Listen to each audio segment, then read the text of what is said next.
இதுல குறிப்பாக உங்களுடைய உடம்பில் இருக்கக்கூடிய உறுப்புக்கும் உங்களுடைய தலைமுடிக்கும் நேரடியான சம்பந்தமான ஒரு ஆர்கன் இருக்கு. அப்ப இரண்டாவது காரணமான வெப்பம் இருக்கு இல்லையா, அது இந்த உறுப்புகள்ல தாக்கப்படும் பொழுது இதன் மூலமாகவும் அங்க பாத்தீங்கன்னா தலைமுடி உதிர்தல்ன்றது நடக்க ஆரம்பிச்சிடும். கரெக்டுங்களா?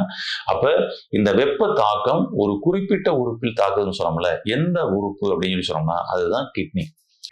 சிறுநீரகத்தில் அதிகப்படியான வெப்ப தாக்கம் ஏற்பட்டால் உங்களுக்கு தலைமுடி உதிர்தல் அதிகமா உதிரும். இளநரை ஏற்படும். இன்னைக்கு 15 வயசு 20 வயசு பசங்களுக்கே முடியெல்லாம் நரைச்சு போகுதுன்ற சூழல்லாம் ஏற்பட்டிருக்கு. உடம்பில் இருக்கக்கூடிய ஒவ்வொரு உறுப்புகளுடைய நரம்புகளும் நம்மளது கால் பாதத்தில் முடிவடையும்.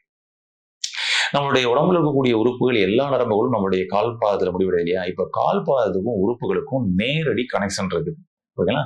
இதன் மூலமாக அப்ப கால் பாதம் மூலமாக உள்ளுறுப்புகளை நாம குளிர்ச்சியடைய செய்யலாம். இதன் மூலமாக தலைமுடி உதிர்தலை நாம கட் பண்ண முடியும். அப்படி ஒரு விஷயத்த பண்ணலாம். இப்ப நம்ம சுவாச இயற்கை மருத்துவமனையில சிகிச்சை அப்படின்றதே கால் பாதத்துல கொடுக்கறது தான். இந்த பாத பூசா சிகிச்சைன்றதன் மூலமாக தான் உடம்புல இருக்கக்கூடிய எல்லா பிரச்சனைக்குமான சொல்யூஷனே கொடுப்பாங்க. அப்ப இதன் மூலமா இன்னைக்கு லேப் ரிப்போர்ட் ப்ரூஃபோட நம்ம மாற்றங்கள் கிடைக்க வருது அப்படின்னு சொன்னோம்னா, அப்ப எவ்வளவு விஷயம் கால் பாதத்தில் இருக்குதுன்றத பாருங்களேன். ஆமா, பாத ரகசியம் அப்படின்னு சொல்லுவாங்க. அப்ப கால் பாதம் மூலமாக உங்களுக்கு தலைமுடி உதிர்தலை கட் பண்றதுக்கு உங்களுடைய கல்லீரல் சிறுநீரகத்தை குளிர்ச்சி பண்றதுக்கு ஒரு ஈஸியான ஒரு டெக்னிக் சொல்றேன். ட்ரை பண்ணி பாருங்க. என்ன மாற்றம் இருக்குன்னு பாருங்க.